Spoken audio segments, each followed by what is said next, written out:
무엇인가? 입니다. 서론으로 들어갑니다. 성도의 기본 지식을 우리가 다루게 될 거예요. 오늘 우리가 골로새서 차례가 되었는데, 골로새서도 바울이 골로새라는 지역에 보낸 편지예요. 골로새서는 다른 바울의 편지들에게 있는 공통점들이 많아요.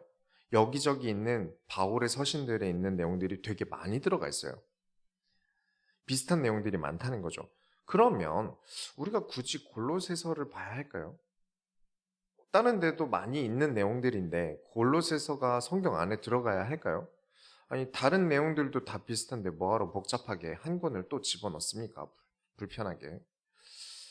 우리가 예전에 시편 강의할 때도 드렸던 말씀인데, 시편에는 유명한 사람들이 시를 많이 썼어요. 모세도 있고요, 다윗도 있고요, 그렇죠? 솔로몬도 있어요. 그런데 이 시편 가장 맨 처음에 편은 시편 1편은 그래도 시편을 들어가니까 유명한 사람의 시가 들어가야 되잖아요. 그런데 시편 1편은 무명의 시입니다. 누가 썼는지 알 수 없어요. 그런데도 누군지도 모르는 시편의 첫 장을 시편 1편이 장식한 이유는 이 시편 1편이 앞으로 나올 시편의 근본이다. 이 시편 1편을 이해하고 나머지 시편을 봐야지 진짜 시편의 내용을 전달받을 수 있다는 확신이 들어서 첫 번째 순서로 넣는 거죠. 우리가 보는 이 성경의 순서나 성경으로 들어간 이유는 그냥 누가 임의로 쉽게 판단한 게 아닙니다.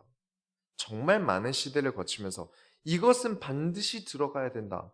이것은 반드시 이 순서로 들어가야 한다는 어떤 믿음의 확신이 있었다는 거예요. 골로새서도 꼭 들어갔어야만 했다. 이 골로새는 지역이에요. 도시예요. 근데 특이하게도 바울이 한 번도 가본 적 없는 곳이에요. 그럼 가본 적도 없는 도시에 왜 바울이 편지를 보내야 할까요? 바울이 아니라 바울의 제자가 개척한 교회가 골로새 교회입니다. 에바브라라는 이 사람이 바울의 제자가 전도하면서 세운 교회가 골로새 교회예요. 그래서 이 성경이 왜 특별하냐면 특이하게 바울이 누굴 저격하거나 바울이 누군가 아는 사람에게 쓴 게 아니라 그런 것들을 생각하면서 쓴 편지가 아니라 마치 저와 여러분처럼 바울이 한 번도 본 적 없는 사람이 꼭 알았으면 좋겠다. 바울이 한 번도 본 적이 없지만 이 사람들이 알았으면 좋겠다 라고 쓴 편지가 골로새서라는 거예요. 그래서 다른 서신들과 비슷한 점이 많은 겁니다. 얼굴은 본 적 없지만 바울이 2023년에 소원교회에게 이 이야기를 하고 싶다라고 생각하면서 본다면 듣고 배울 가치가 충분히 있죠. 거기다 이 바울의 제자가 바울에게 이런 내용이 교회에 목회하면서 좀 어렵습니다. 우리 성도들이 이런 것 때문에 많이 곤란해하고 있습니다. 라고 이제 제자가 바울에게 얘기하니까 그 질문에 바울이 그러면 내가 골로새 교회에 편지를 쓰겠다 라고 해서 전달이 된 거예요. 그래서 저는 이 골로새서야말로 어떤 성도의 기본적인 지식, 성도라면 꼭 알아야 하는 지식을 담고 있다라고 보고 있습니다. 쉽게 말하면 크리스찬이라면 이 정도는 알아야 하지 않는가? 라고 바울이 생각하면서 썼을 거라는 거죠. 그러면 아이고 목사님 살기도 힘들고 배울 것도 많은데 언제 또 골로새서는 외우고 이해를 합니까? 안 그래도 성경 어려운데 언제 이해하고 있어요? 라고 생각할 수 있는데 그래서 말씀드렸습니다만 이전에 우리가 보았던 서신서 내용과 많이 흡사합니다. 원래 근본이란 건 그런 겁니다. 기본적인 틀 안에서 다 녹이고 추가해서 만든 거예요. 가장 근본을 가지고 갈라디아서에서는 이렇게 녹이고 빌립보서에서는 이렇게 녹이고 추가하고 그렇게 진행되어져서 온 거니까요. 그래서 이번 골로새서에서는 저와 여러분이 지금까지 배운 것을 한번 되새김질해 본다. 물론 당연히 새로운 것도 많이 있습니다. 새로운 것들 또 배웠던 것들 복습하면서 다 여러분에게 풍성하게 최고의 고상한 지식인 그리스도를 배우는 길이 이번 골로새서 시간이 되길 바랍니다. 본론으로 들어갑니다. 진짜 교회는 어떤 교회일까요? 진짜 교회는 복음 진리의 말씀을 듣는 곳입니다. 골로새서 1장 3절부터 5절 보시면 우리가 너희를 위하여 기도할 때마다 하나님 곧 우리 주 예수 그리스도의 아버지께 감사하노라. 이는 그리스도 예수 안에 너희의 믿음과 모든 성도에 대한 사랑을 들었으며 너희를 위하여 하늘에 쌓아둔 소망으로 말미암으니 곧 너희가 전에 복음 진리의 말씀을 들은 것이라. 에바브로라는 바울의 제자에게 골로새 교회는 가장 먼저 복음 진리의 말씀을 들었다. 복음의 말씀을 진짜 들었다면 가장 우선적인 증거는 나가서 뭐 전도가 되고 막 크게 성공하고 막 엄청 부자가 되고 이런 게 아니라 가장 우선적인 증거는 성도가 서로 예수 안에 있다. 우리가 지난 빌립보서에서 정말 많이 말한 주 안에서 서로 사랑하며 기뻐한다. 성도가 하늘의 일을 말해서 땅의 이득을 취하는 게 아니라 하늘의 소망을 쌓는다. 이 말이 좀 어려운데 교회를 나의 이득을 위해 다니는 것은 하늘의 소망을 위해서일까요? 땅의 소망을 위해서일까요? 물론 교회를 다니면서 진짜 복음의 말씀을, 복음의 진리를 듣는다면 이 땅에서의 삶이 바뀝니다. 왜냐하면 사람이 성장하기 때문이에요. 물론 이게 성경대로 배우느냐가 관건이긴 한데 분명 성경대로 세상을 제대로 살면 사람이 계속 성장합니다. 우리는 그것을 성화라고 합니다. 성화될수록 하나님 나라의 일을 하게 되고 이 하나님 나라의 일은 이 땅에서의 상급을 위해서가 아니라 하늘에 쌓는 상급이죠. 그런데 뭐 내가 연애를 하고 싶어서 청년이 많은 교회를 간다, 아니면 내가 완전 큰 교회에서 돈 많이 내서 장로가 된 다음 그 교회를 기반으로 사업을 한다, 이런 작은 일부터 시작해서 온갖 이단 사이비들은 하늘의 일을 말한다고 하지만 하늘에 헌금을 하면서 그 돈으로 자식들 건물 사고 믿음으로 순종을 하면서 자기 침대로 데려가고 그딴 식으로 자기 이득을 엄청 취하죠. 이런 것은 내 욕망의 소망을 위해서지 하늘의 소망이 아닌 거죠. 진짜로 복음 되시는 예수 그리스도의 가르침을 들었다면 나는 이 땅에서 하나님 나라의 일을 한다 라면서 하나님 나라를 향해 달려갈 텐데, 예수 그리스도의 가르침을 가짜로 들은 사람들은 하나님 나라의 일을 한다 말은 하지만 이 땅을 향해 달립니다. 6절부터 8절 보시면 이 복음이 이미 너희에게 이르매 너희가 듣고 참으로 하나님의 은혜를 깨달은 날부터 너희 중에서와 같이 또한 온 천하에서도 열매를 맺어 자라는도다. 이와 같이 우리와 함께 종된 사랑하는 에바브라에게 너희가 배웠나니 그는 너희를 위한 그리스도의 신실한 일꾼이요 성령 안에서 너희 사랑을 우리에게 알린 자니라.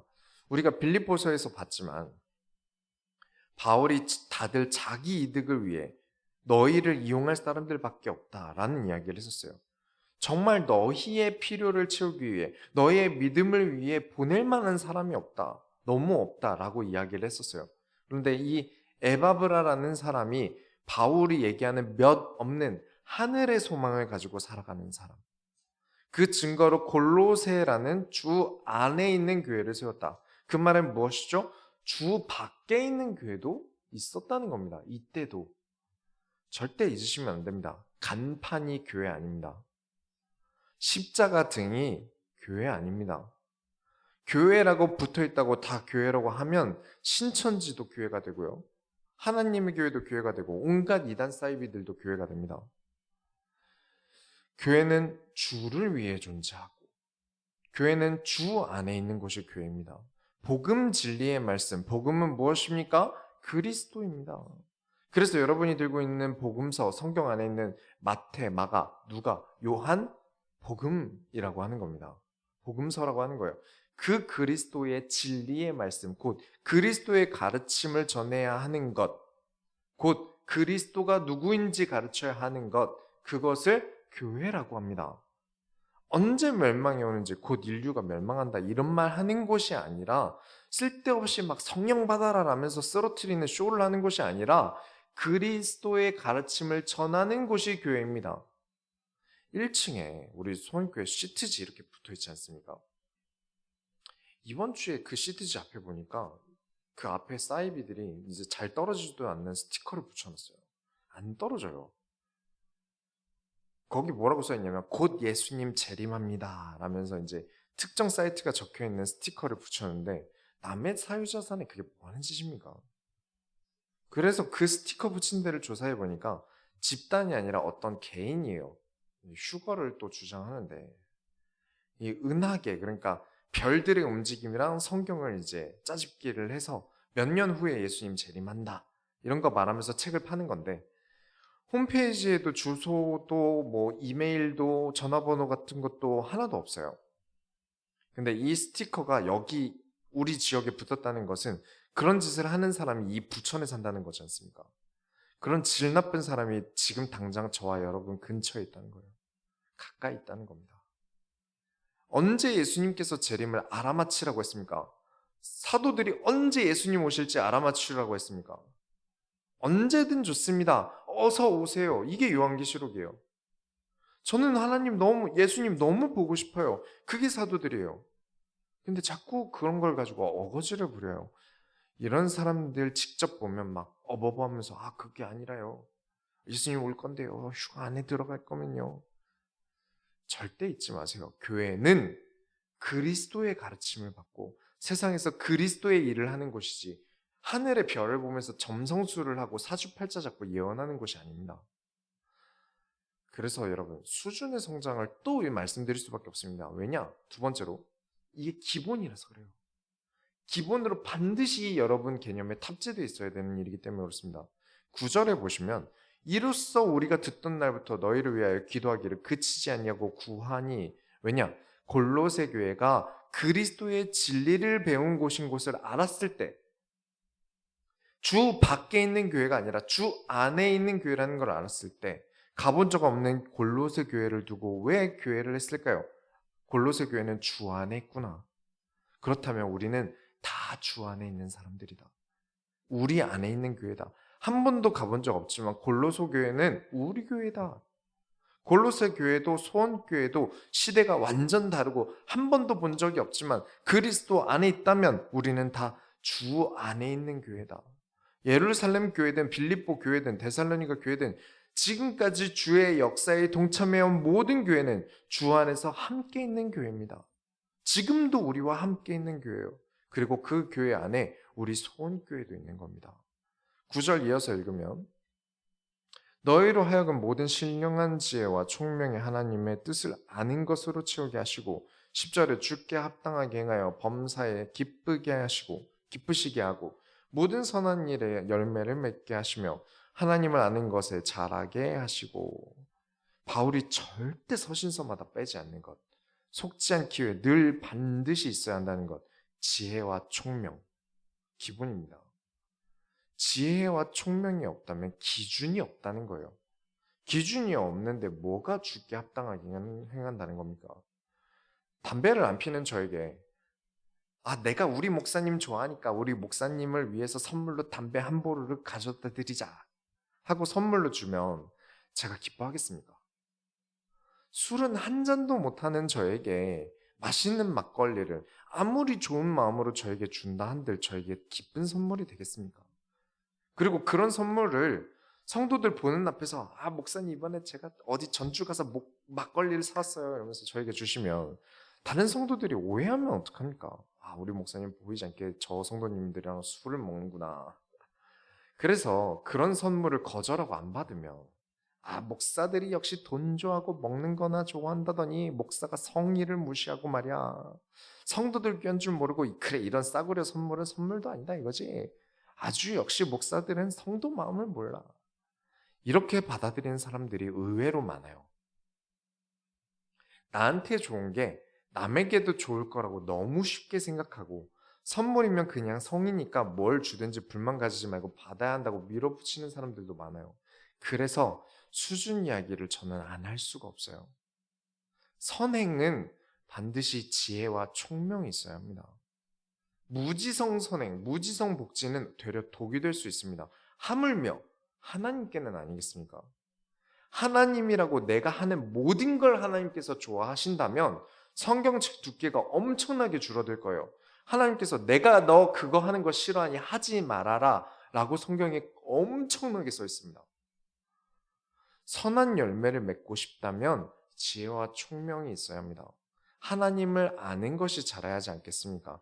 일반적인 지혜와 총명이 자라고 그 지혜와 총명으로 성경을 이해하며 더 지혜가 자라고 그 지혜를 가지고 또 세상에 나아가서 성장하고 이런 순환이 계속 일어나야 합니다.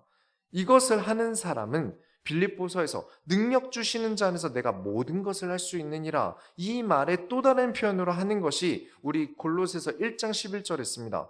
그의 영광의 힘을 따라 모든 능력으로 능하게 하시며 기쁨으로 모든 견딤과 오래 참음에 이르게 하시고 영광의 힘을 따라 영적인 힘을 살아간다는 게 막 무슨 장풍을 쏘고 막 방방 뛰고 이런 게 아니라 교회와 세상, 성경과 삶의 눈덩이처럼 불어나는 성장입니다. 12절에 우리로 하여금 빛 가운데서 성도의 기업의 부분을 얻기에 합당하게 하신 아버지께 감사하게 하시기를 원하노라. 번역이 좀 이상한데 지혜와 명철이 성장한 결과로 성도들이 하늘과 땅에 많은 것을 받으며 하나님께 감사하게 되길 바란다. 그러니까 성장이 없이 하늘과 땅에 많은 것을 하나님께 받을 수 없다는 말입니다. 그러니까 우리가 이 땅에서 행복이 없고 하나님께 감사할 일이 없는 이유는 수준 문제가 맞다는 거예요. 이건 절대 피할 수 없는 사실입니다. 제가 말하는 수준은 절대로 학벌이 아니라 학벌 문제가 아니라 사람으로서의 성장 문제입니다. 여러분, 우리는 다 누군가의 영향을 받아서 지금까지 온 거예요. 영어 선생님이든 국어 선생님이든 이름도 기억나지 않는 군대 선임이든 우리가 뭔가를 배울 때는 배우는 내용 안에는 다 그 사람이 가진 철학과 사상이 들어갑니다. 안 들어갈 수 없어요. 요리 하나를 해도 그 안에 그 사람의 생각과 사상들이 들어갑니다. 그래서 가르치는 사람은 기술만 좋아야 하는 게 아니라 인간으로서의 성장을 멈추면 안 됩니다. 저는 저에게 보컬을 가르쳐준 사람에게 영향받은 닮은 점이 있고요. 저희 주일수 관장님께 영향받은 점도 있고요. 신학 교수님들의 영향을 받은 것도 있고요. 성도님들과 대화하면서 영향받은 게 있고요. 수많은 것에 영향을 받아서 지금의 제가 있는 거예요. 그러니까 뭔가를 가르치고 싶을 때는, 뭔가를 말하고 싶을 때는 기술만 생각하고 가르칠 게 아니라 내가 어떤 사람인지도 늘 염두하고 있어야 된다는 겁니다. 왜냐? 나를 닮으니까요. 나는 누군가에게 영향이 되니까요. 3년 전이었던 것 같은데 장례식이 있었어요. 장례식에 유가족의 가족으로 저는 참석을 했고요. 다른 유가족분의 교회 목사님께서 이제 장례식에 오셨는데 서울에서 내노라 하는 아주 부자 동네에 사는 동네의 큰 교회 목사님이에요. 그래서 그 교회를 다니는 유가족분이 제가 목사니까 그 교회 목사님께 저를 소개시켜 주시고 싶으셨나 봐요. 그래서 저를 부르신 다음에 인사를 시키셔서 제가 가서 인사를 하고 손을 이렇게 내밀었는데 제 손을 이렇게 손등으로 치시면서 지나가시더라고요. 제 손등을 이렇게 치고 지나가셨어요. 그냥 이렇게 치우면서. 니 따위 손은 더럽다는 거죠. 그런 교회 목사님께 배우는 성도는 과연 무엇을 배웠을까요? 품위도 질서도 교회관도 성경관도 제 정상이 아닌데 큰 교회, 돈이 전부인 게 수준일까요? 저는 아니라고 봅니다. 과연 그런 교회의 주 안에서 기쁨이? 그럴 리가요. 성도들이 과연 뭘 배웠을까요? 안 봐도 뻔합니다.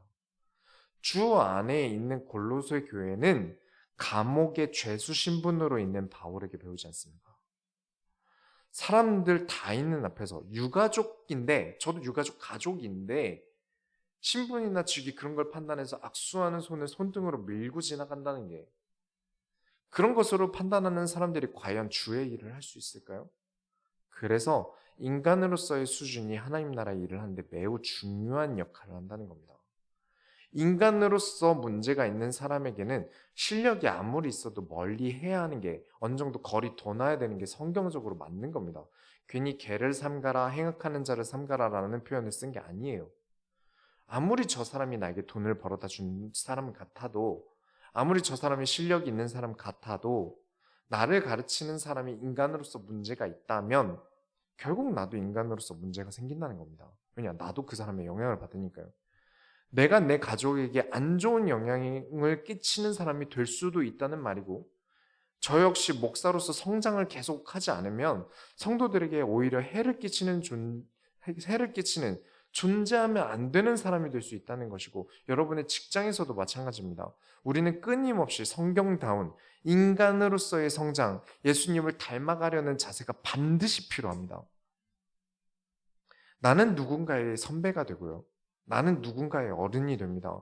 사회 구성원으로 존재하는데 내가 세상에 어둠이 되는 가르침을 주는 사람인가? 아니면 그리스도의 빛이 되는 가르침을 줄 수 있는 사람인가? 끊임없이 자신을 말씀으로 조명하며 성장시키시면서 살아가시기 바랍니다. 그러기 위해 우리는 깨달아야 합니다. 세 번째로, 복음은 무엇인가? 가장 근본인 복음이 무엇인가? 13절부터는 이제 바울이 복음을 설명합니다. 구원이 무엇인가? 곧 복음이란 게 무엇인지 설명합니다. 이걸 이제 구절을 읽지 않고 최대한 풀어서 지금 우리의 용어대로 설명해 볼게요. 하나님께서 저와 여러분을 어둠 속에서 구원하시기로 작정하십니다. 그래서 예수님을 보내셔서 우리의 죄를 사하셨어요. 이 예수님은 이 세상이 창조되기 이전부터 살아계신 하나님이십니다. 이 세상의 모든 것, 하늘에 나는 것, 기는 것, 걷는 것, 식물, 바다 등등 모든 것은 그리스도를 위해 창조된 것입니다. 그 얘기는 저와 여러분도, 인간도 그리스도를 위해 창조된 것이에요. 하나님의 기쁨을 위해 저와 여러분을 창조하신 겁니다. 그런데 많은 사람들이 잘못 깨닫습니다. 뭐냐? 마치 나를 위해 예수님이 존재하는 것처럼, 예수를 나를 위한 부수적인 존재처럼 취급해요. 21절에 악한 행실로 멀리 떠나 마음으로 원수가 되었다는데, 자꾸 나더러 죄인 하는데 저와 여러분이 무슨 죄를 그렇게 졌다고 죄인 취급합니까? 아담과 하와가 선악과를 먹은 원죄 때문이라는데 그건 김민철이 지은 죄가 아니잖아요. 근데 왜 제가 죄인입니까? 네, 제가 죄인이다 라고 말하기보단 모든 인간이 죄인 소속입니다. 죄 소속이에요. 무슨 말이냐면 선악과를 먹지 말라는 것은 아담과 하와와 계약한 게 아니라 모든 인간과 계약한 거예요. 아담이 인류 대표로서 계약서에 서명을 했을 뿐인 겁니다. 우리나라는 유엔의 법을 지켜야 돼요. 저는 그 유엔 법안 관련돼서 사인을 해본 적도 없고 유엔 모임도 사무실도 가본 적이 없습니다. 그런데도 저는 지켜야 돼요. 우리나라 대표가 가서 유엔 법안에 동의를 했기 때문이에요. 그런 것처럼 아담이 모든 인간을 대표해서 하나님과 선악과에 대한 계약을 했는데 아담이 지키지 못한 거죠. 그래서 하나님을 떠나고 죄인이 된 겁니다. 그래서 모든 인류가 죄인 그룹이 된 거예요. 죄 그룹이 된 겁니다. 그래서 예수님께서 직접 인간의 육신을 입으시고 이 땅에 오셔서 그 계약서를 육신의 대표로 진행하십니다. 인간을 대신해서 모든 인류의 대표 인간으로서 십자가에서 죄를 담당하신 거예요. 그렇게 십자가에서 죽으시고 예수를 믿는 자에 한해서 죄인 그룹이 아니라 그의 아들의 나라, 곧 천국으로 소속을 바꾸는 절차를 거치십니다. 그런데 단순히 우리가 받는 구원은 천국에 간다 정도가 아니에요. 우리가 그리스도의 피로 다시 쓴 계약서는 그렇게 간단한 한 장짜리가 아니라 이 66권짜리 굵직한 계약서입니다. 여러분이 천국의 시민권자로서 이행해야 될 책임이 이 66권에 있습니다. 그런데 너무 많지 않습니까? 지키기 너무 어려워요. 목사인 저도 이걸 어떻게 다 지키겠습니까? 그래서 인간의 한계를 인정하고 최대한 풀어서 쓰기를 1장 20절을 보시면 그의 십자가의 피로 화평을 이루사 만물 곧 땅에 있는 것이나 하늘에 있는 것들이 그로 말미암아 자기와 화목하게 되기를 기뻐하심이라. 우리 인간은 이 세상을 하나님께 드리는 것, 세상 모든 것을 하나님께 기쁘게 드려 세상 모든 것이 하나님과 화목하게 되는 것, 우리 인간이 해야 할 일입니다. 이걸 풀어놓은 게 66권이나 되는 거예요. 구원받은 인간은 내가 가진 모든 것을 하나님께 드리는 것입니다. 이 말은 또 단순하게 막 해석해서 막 헌금 얘기로 받아들이시면 그건 소원교회를 모르는 분이에요. 우리가 하나님께 드릴 게 고작 돈 밖에 없다면 우리가 받은 구원은 잘못된 겁니다. 내 가정을 하나님께 인도하는 가정으로 드릴 수 있어요. 나의 삶을 하나님께 인도받는 삶으로 드릴 수 있고요. 내 정욕과 내 욕심들을 하나님께 내려놓고 하늘의 소망을 품고 살아갈 수 있어요. 우리는 하나님께 드릴 수 있는 것이 정말 많습니다. 하기 싫은 것이 있어도 하나님께서 원하신다면 최선을 다해서 할 수 있습니다. 그렇게 나의 인생을 하나님께 드릴 수 있어요. 자, 이 내용들이 22절까지의 내용을 여러분께 이제 바로 이해하실 수 있도록 풀어서 설명드린 겁니다. 이게 복음이에요. 어려운 내용이 절대 아니에요. 더 짧고 쉽게 해서 말씀을 드리자면 예수님은 메시아 곧 그리스도시다. 이 성경대로 오신 예수님을 믿을 때 천국의 시민권자로 소속이 변경이 되는데 천국 시민권자로서 하늘의 소망을 담아 이 땅을 살아가며 모든 것을 하나님께 드려 화목하게 되어라. 이것이 복음입니다. 23절부터는 그렇다면 이 복음을 받은 사람의 삶이 어떠한지 바울 자신을 소개하면서 설명합니다. 23절부터 24절에 만일 너희가 믿음에 거하고 터 위에 굳게 서서 너희 들은 바 복음의 소망에서 흔들리지 아니하면 그리하리라.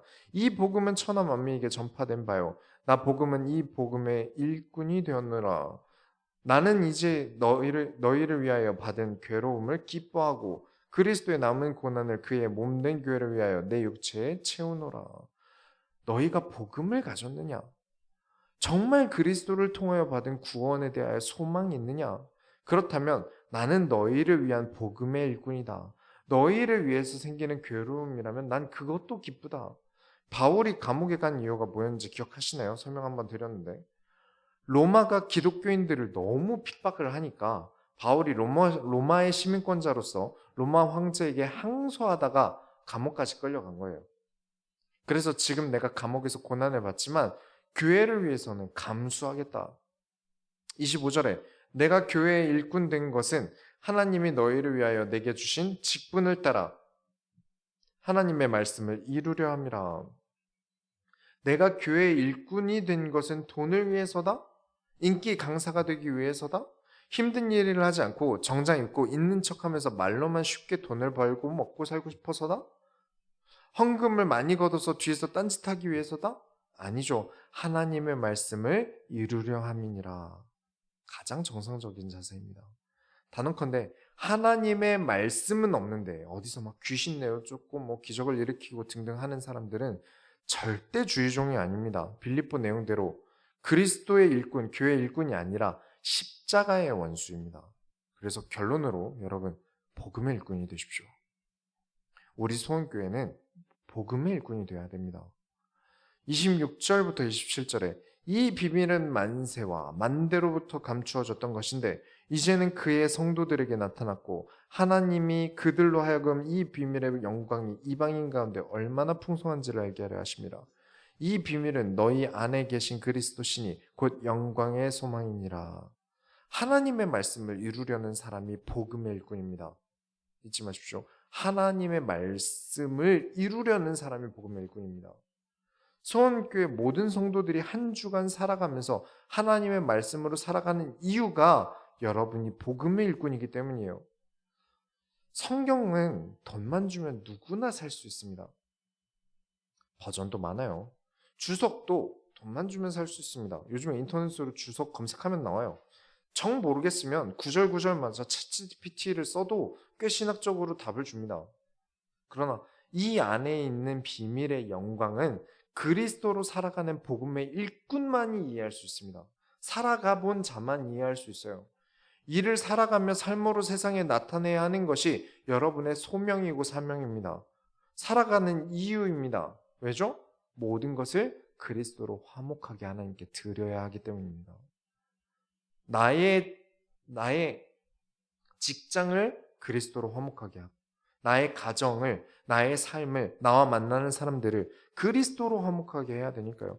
그러니 그리스도를 통한 은혜와 삶의 수준 두 가지를 말하지 않을 수 없는 겁니다. 감정적으로 은혜만 받는 사람은 세상에서 그리스도의 일꾼으로 살아갈 수 없어요. 삶을 빡빡하게 열심히 살아도 말씀으로 은혜 받지 못하는 사람도 그리스도의 일꾼으로 살아갈 수 없습니다. 어떤 사람이 그리스도의 일꾼답게 살아가는 것입니까? 28절부터 29절에 우리가 그를 전파하여 각 사람을 권하고 모든 지혜로 각 사람을 가르침은 각 사람을 그리스도 안에서 완전한 자로 세우려 함이니 이를 위하여 나도 내 속에서 능력으로 역사하시는 이의 역사를 따라 힘을 다하여 수고하노라. 바울은 지혜로 가르칩니다. 아무 말이나 막 한 다음에 성령께서 나도 모르게 말하게 하셨다 이런 소리 안 합니다. 어디 그런 게 있습니까? 성경 어느 인물들이 그런 식으로 말을 합니까? 우리가 예수 그리스도를 전파하는데 모든 지혜를 동원해서 가르친다. 지혜로 가르쳐서 그리스도 안에서 완전한 자로 세우려 한다. 그리스도께서 내 안에서 능력으로 인도하시는 일에는 힘을 다하여 수고한다. 최선을 다하여 수고한다는 겁니다. 성경대로 배운 기독교는 약하지 않습니다. 앓는 소리 쉽게 내지 않습니다. 고통을 딛고 일어나며 말씀으로 살아가는 일을 쉬지 않습니다. 진짜 천국의 소망이 있다면 잠깐 거치고 가는 이 땅에서의 욕망에 갇혀 살아가지 않습니다. 도망치듯이 종교를 찾는다면 불교입니다. 요가를 하세요. 자연 좋고 공기 맑은 곳에서 마음 편히 비우는 거죠. 기독교는 그런 종교와 다릅니다. 복음의 일꾼은 군사이며 농부이며 선수입니다. 셋의 공통점은 최선을 다해야 합니다. 혼자서 할 수 있는 일도 아닙니다. 그렇죠? 군사, 농부, 선수는 혼자서 만들어지지 않습니다. 혼자 할 수 있는 일이 아니에요. 그리고 최선을 다하지 않으면 안 됩니다. 진짜 복음의 비밀이 얼마나 풍성하며 멋진 삶인지 세상에 보이는 모든 손교 성도님들이 다 되시기 바랍니다. 우리가 하나님 손을 열어드립시다. 하나님 감사합니다. 우리가 복음의 일꾼이 되게 하여 주옵소서. 이 세상을 하나님께 드릴 수 있는, 그러기 위하여 작은 것부터 하나님께 드릴 수 있는 마음가짐이 세어있는 진짜 그리스도로 살아가는 복음의 일꾼들이, 모든 손교 성도들이 다 되게 하여 주옵소서. 살아계신 예수 그리스도의 이름으로 기도드렸습니다.